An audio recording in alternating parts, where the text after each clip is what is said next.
남구의 한 오피스텔 전체 세입자 3명 중 1명이 전세금을 돌려받지 못하고 있습니다.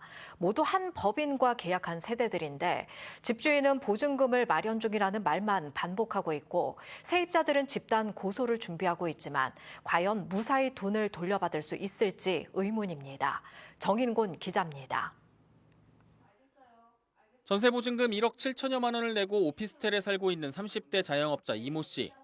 집주인에게 이사를 준비 중이라고 이야기를 한 뒤 연락이 잘 닿지 않기 시작했습니다. 어느덧 계약 만료 시기가 다가왔는데도 보증금 반환에 대한 확답을 받지 못하고 있습니다. 앞으로 시작을 해야 되는 단계인데 완전 꼬여가지고 돈은 돈이고 뭐 어떻게 해야 될지 모르겠고 이제 완전 엉망이 돼버린 기분이에요, 지금. 알고 보니 이런 사례는 이 씨만이 아니었습니다.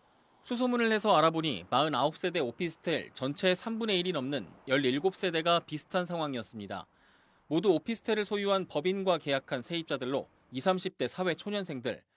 이들 가운데는 계약 기간이 이미 1년 반이나 지난 세입자도 있었습니다. 문제는 이대로 보증금을 날릴 수도 있다는 겁니다. 이미 8채가 경매에 넘어가 있기 때문입니다. 집주인은 사업이 어려워 대출과 부동산 매각으로 보증금 반환을 준비하고 있다고 해명했습니다. 하지만 세입자들은 단체 고소를 준비 중입니다.